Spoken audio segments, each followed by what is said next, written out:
네, 한번 앞뒤 좌우분들과 함께 인사해 보도록 하겠습니다. 참 잘 오셨습니다. 함께 인사하겠습니다. 네, 한 번 더 인사하실 때 무더위 가운데 승리하시기 바랍니다. 함께 인사하겠습니다.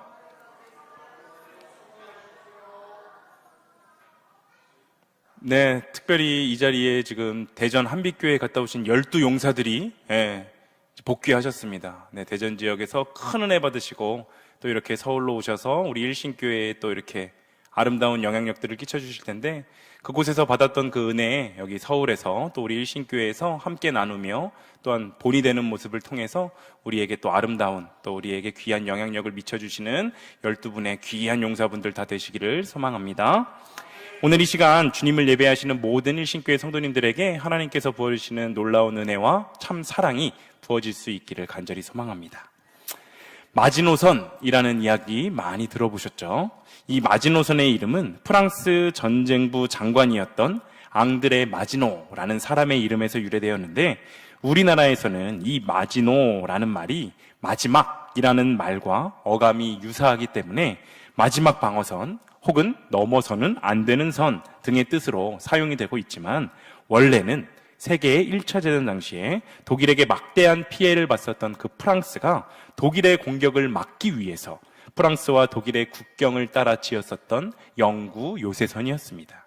마지노선은 1927년에 착수하여서 1936년에 완공이 되었는데, 엄청난 비용과 오랜 기간을 들여서 무려 750km, 서울과 부산을 왕복한 것보다 조금 못 미치는 그러한 길이로 연결이 되었습니다. 당시에는 가장 뛰어났었던 건축 용법을 사용했었고, 또 이 요새에는 완벽한 지하 설비와 대전차 방어 시설까지 갖추고 있었기 때문에 프랑스는 독일이 이 마지노선을 결코 넘지 못할 것이다 라고 생각했습니다. 하지만 1940년 5월 독일이 이 방어선을 우회해서 벨기에를 침공함으로써 마지노 요새는 아무런 기능도 발휘하지 못했고, 세계 2차 대전에서 프랑스는 독일에게 함락되고 말았습니다. 자신들의 힘과 지혜로 이 구축한 요새에서 이 요새는 절대로 뚫리지 않을 것이고 우리가 전쟁에서 반드시 승리할 것이다 라는 생각, 그 오만한 생각을 했던 프랑스가 결국 전쟁에서 크게 패배하는 모습을 보면서 여호수아 7장에 이스라엘 백성들의 그 아이성 전투가 떠올랐습니다.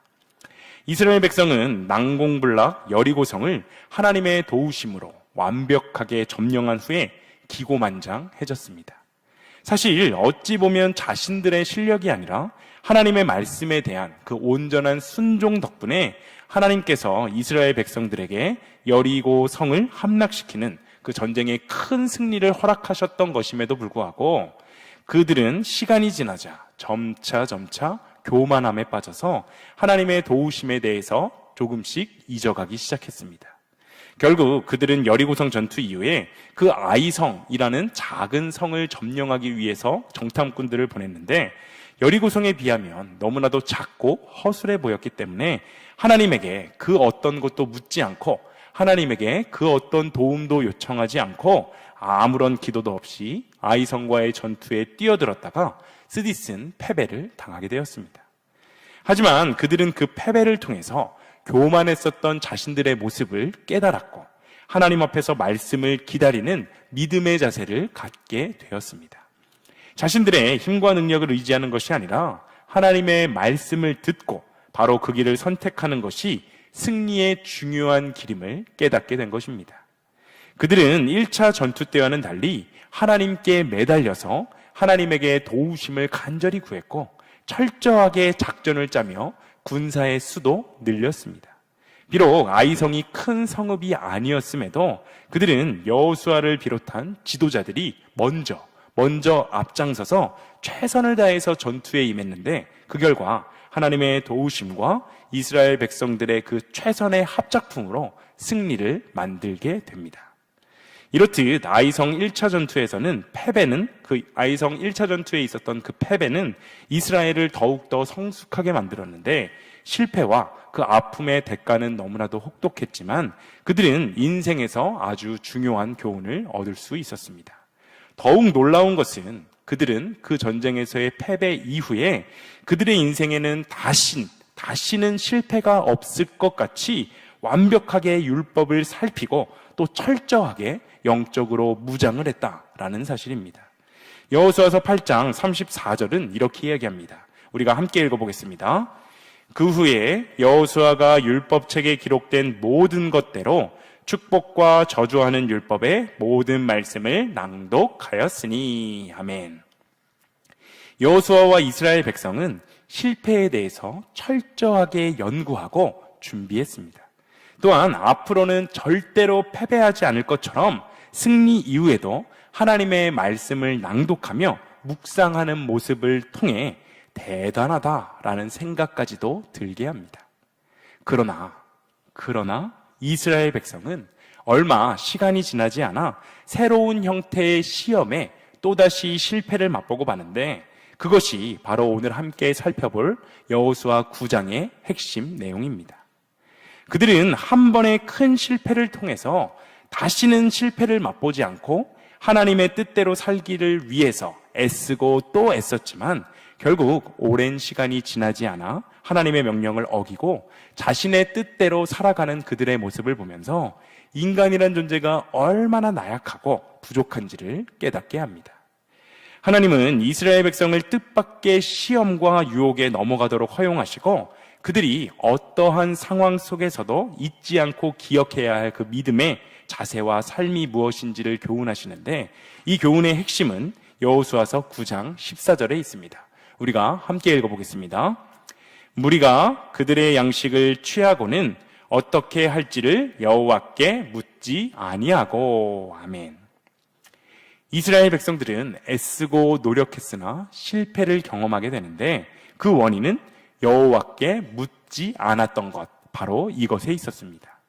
이것은 오늘을 살아가는 우리들에게도 동일하게 적용할 수 있는 신앙의 원리인데, 아무리 우리가 우리의 힘으로 하나님의 뜻을 이루기 위해서 완벽하게 훈련하고 완전하게 대비를 한다고 할지라도 우리의 인생 속에서 그 다양한 상황 속에 하나님께 묻지 않고 우리의 마음대로 선택하고 행동하게 될 때 우리는 실패를 맛볼 수밖에 없다라는 사실입니다. 그렇다면 이스라엘 백성들이 무엇을 하나님께 묻지 않고 자기들 마음대로 결정했을 때 실패를 야기하게 된 것입니까? 하나님은 여러 차례 이스라엘 백성들에게 너희는 가나안 땅을 정복할 때 절대 가나안 땅의 백성들과 그 어떤 화친도 맺으면 안 되고 그들을 불쌍히 여기지도 말고 그들이 살아있는 생명 모든 것, 사람이든지 가축이든지 상관할 것 없이 모두 진멸하여 없애 죽여라 라고 명령하셨습니다. 하지만 그들이 그렇게 하지 않게 되면, 그렇게 하지 않았을 때 가나안의 그 악한 영향력이 이스라엘 백성들에게 올무가 될 것을 하나님은 너무나도 잘 알고 계셨기 때문입니다. 그런데 오늘 본문에 보면 가나안 땅의 기브온 주민들이 작정하고 이스라엘 백성들을 속여서 화친을 맺고자 할 때 그 이스라엘 백성들은 하나님께 전혀 묻지 않고 자신들의 판단대로 마음대로 행하다가 하나님이 하지 말라 말씀하셨던 그 가나안 족속과의 화친을 행하고 맙니다. 왜 사람들이 하나님께 묻지 않고 자신의 마음대로 행동을 하게 되는 것입니까? 다양한 이유들과 상황들이 있겠지만 오늘 본문을 통해서 우리는 3가지 정도로 정리해 볼 수 있을 것 같습니다. 첫 번째로, 사람들은 자신이 인정받게 될 때, 인정받고 있음을 느끼게 될 때 여호와께 묻지 않게 됩니다. 여호수아 9장 1절에서 2절은 이렇게 이야기하는데 우리가 함께 읽어보겠습니다. 함께 읽습니다. 이 일 후에 요단 서쪽 산지와 평지와 레바논 앞 대해 연안에 있는 헷사람과 아모리 사람과 가나안 사람과 브리스 사람과 히윗 사람과 여부스 사람의 모든 왕들이 이 일을 듣고 모여서 일심으로 여호수아와 이스라엘에 맞서서 싸우려 하더라. 아멘. 이스라엘은 출애굽하여서 하나님이 약속하신 땅이었던 그 가나안 땅에 들어가기 위해서 이미 그곳에 살고 있었던 그 가나안 사람들을 정복하기 위해 전쟁을 시작하고 있었고, 여리고성과 아이성을 하나님의 인도하심을 통해 무너뜨리게 되었습니다. 이 소식은 가나안에 살고 있었던 다른 족속들에게 아주 빠르게 퍼져갔는데, 가나안의 나머지 족속들은 이 이스라엘에게 대항하기 위해서 연합군까지 형성하며 대비를 하기 시작합니다.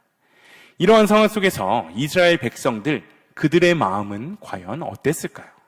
자신들과 싸우기 위해서 가나안의 많은 족속들이 힘을 합해 연합하고 있는 그 상황 속에서 이스라엘 백성들은 자신의 편이 없어 고독하고 외로운 마음이 들었을 것입니다.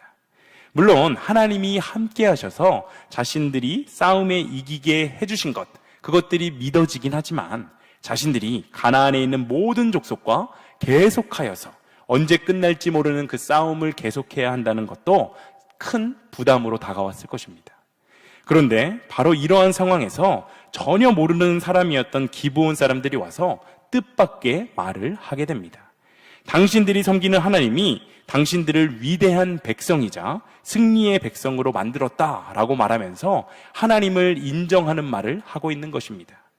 그들은 자신들이 가나안 족속인 것을 철저하게 숨기고 이스라엘 백성들을 높이면서 자신들과 화친을 맺자라고 이야기를 하는데, 심지어 동등한 관계로서 동맹을 맺자는 것이 아니라 자신들이 너네들을 종으로 섬길 테니까 동맹을 맺자라고 말하고 있습니다. 사람은 누구나 인정받고 싶고 사랑받고 싶은 욕구가 있습니다. 더구나 외롭고 어려움을 당한 사람들에게 그 필요를 채워주고 자존심을 세워주며 그 존재를 인정해주면 분별력을 쉽게 잃고 제대로 된 판단을 하기가 어려워지는데, 이때 무슨 말을 해도 다 믿고 받아들이게 됩니다. 그래서 우리를 무너뜨리는 사탄은 천사의 모습으로 가장해서 다가와 우리의 필요를 채워주고 또 우리의 자존심을 세워주고 우리를 인정해주면서 우리를 미혹하게 되는 것입니다. 많은 사람들이 이단에 빠지는 그 이유가 무엇입니까? 이단은 개인의 정서에 주목해서 친밀함으로 다가가는 전략을 취합니다. 이단은 불안한 사람들의 심리에 착안해서 아주 친절하게 다가가는데, 전도 대상자가 딱 정해지면 치밀하게 각본을 짜고 두세 명이 팀을 이루어 우연을 가장하여 그 전도 대상자에게 접근을 합니다.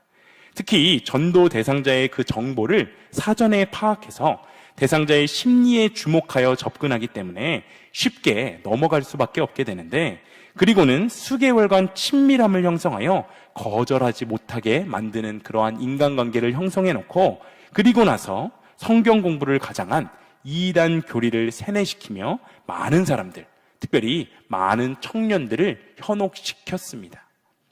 다른 사람들이 나를 인정해주고 또 내 필요를 채워주고 내 편이 되어준다고 생각이 들 때 우리는 그것이 정말 예수님의 마음으로 그가 베푸는 호의인지 아니면 나를 미혹하기 위한 유혹인지를 잘 분별할 수 있어야 합니다.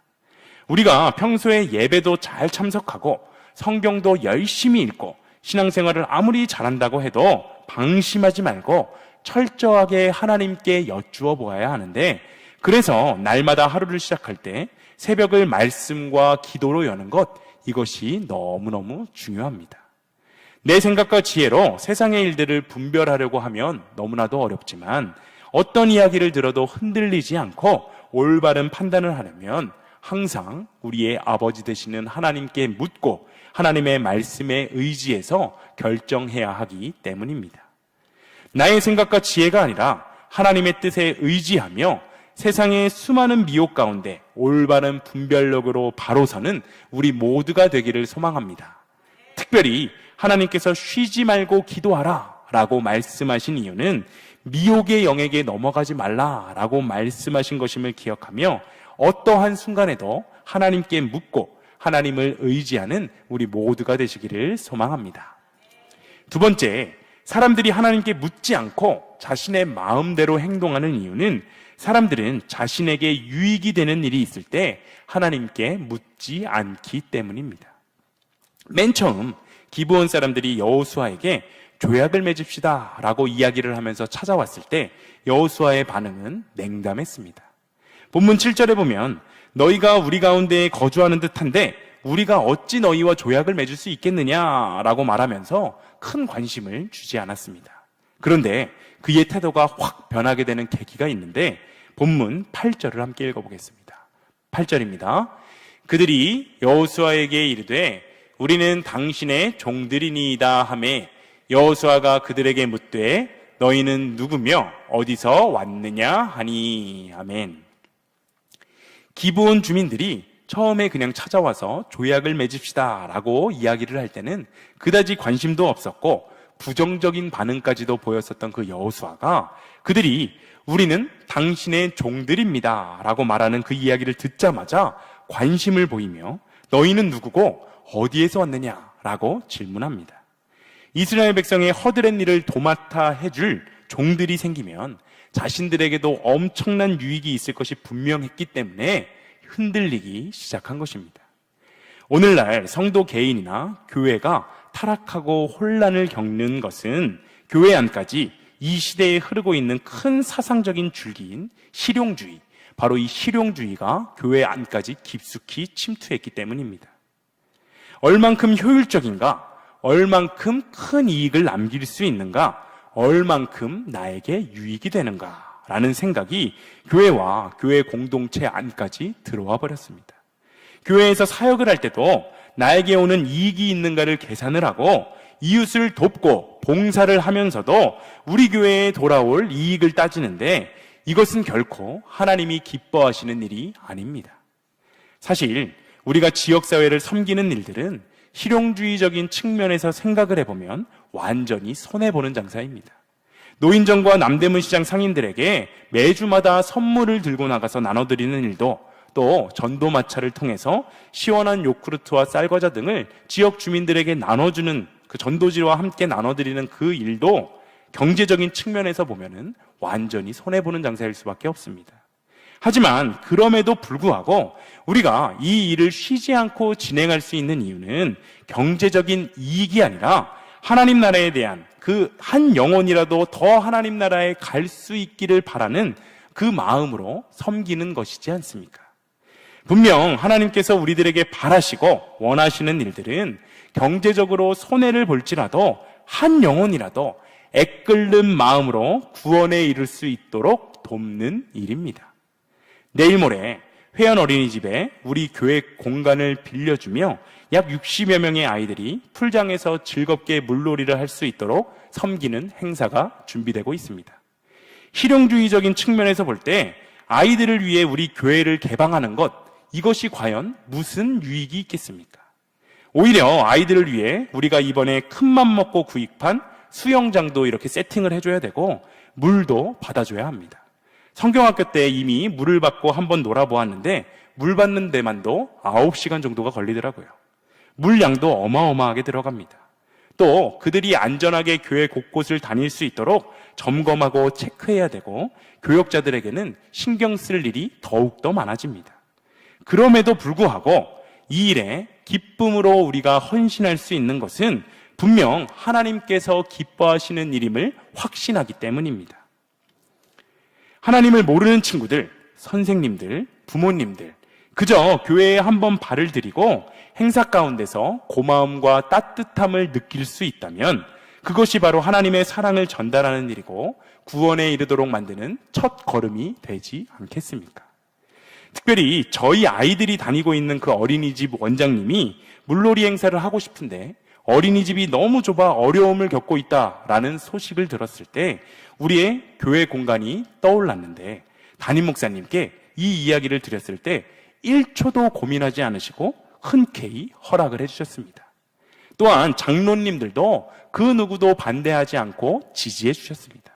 저는 우리 일신교회가 실용주의가 아닌 하나님이 기뻐하시는 일에 한마음 한뜻으로 헌신하는 교회기에 너무나도 좋습니다. 이렇게 좋은 교회에서 신앙생활 하시는 성도님들도 얼마나 큰 축복을 누리고 계신 것인지 모릅니다. 일신교회를 섬기시는 것에 감사함과 자부심을 가지시길 소망합니다. 본문에 이스라엘 백성이 하나님 앞에서 물어보지 않고 결정했던 것은 자기들의 유익이 우선이었기 때문입니다. 나에게 얼마나 유익이 되고 현실적인가 보다는 하나님이 우리에게 정말로 원하시는 것이 무엇인가를 선택의 기준으로 삼고 성령님의 도우심으로 올바른 선택을 하시는 진정한 신앙인들이 다 되시기를 소망합니다. 마지막 세 번째로 사람들이 하나님께 묻지 않고 마음대로 행동하는 이유는 사람들은 현상적인 것만 보고 판단할 때 하나님께 묻지 않게 된다라는 사실입니다. 사람들은 어떤 것이 현상으로 눈에 보이게 나타나게 될 때 그것을 보고 이해하고 알게 되었다라고 생각을 합니다. 하지만 우리 눈에 나타난 현상은 드러나지 않은 수많은 요인들을 가지고 있음을 우리는 알아야 합니다. 우리가 듣고 보고 느끼고 맛보고 냄새 맡은 것으로 전체를 다 안다고 착각해서는 안 된다라는 사실입니다. 여호수아서 9장 12절과 13절은 이렇게 이야기하는데 우리가 함께 읽어보겠습니다.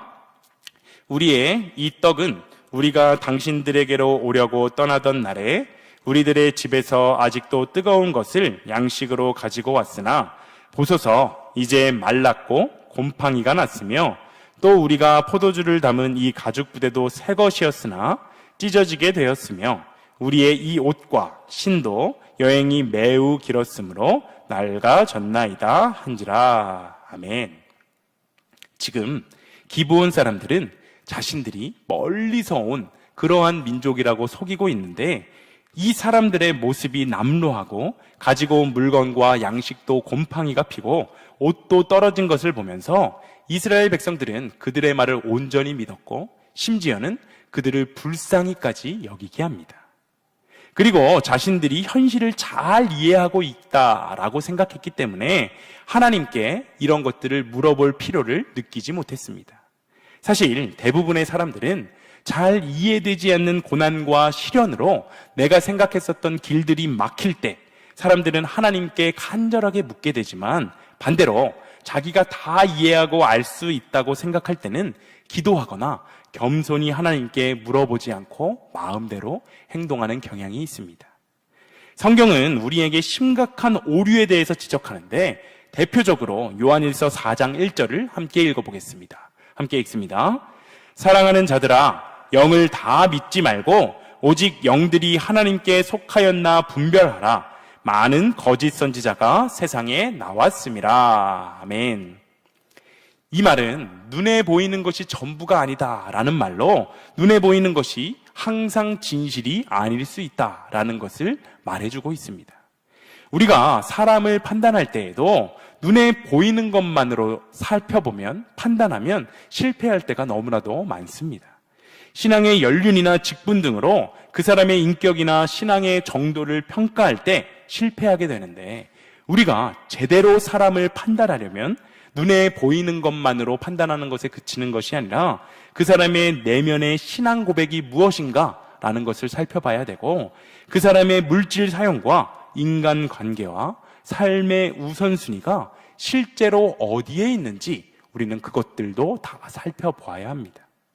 우리의 삶의 자리에서 명확하게 눈에 보이는 일이든 아니면 반대로 이해가 전혀 되지 않는 일이든 간에 상관없이 어떠한 순간에도 그 어떤 순간에도 하나님께 겸손히 묻고 기도하며 삶의 한 걸음 한 걸음을 걸어나가시는 일신교회 모든 성도님들이 다 되시기를 소망합니다.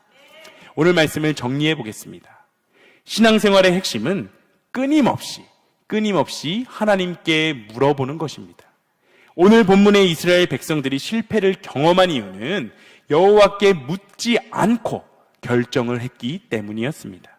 특별히 자신이 인정을 받을 때 또 자기에게 유익이 되는 일이 생길 때 현상적인 것만 보고 판단할 때 하나님께 묻지 않고 자신의 마음대로 결정하는 경우가 참 많다라는 것을 우리는 깨닫게 됩니다. 우리의 삶의 승리는 우리의 노력이 아니라 끊임없이 하나님께 물어보며 나아갈 때 진정한 승리가 보장된다는 사실을 기억하시기를 소망합니다.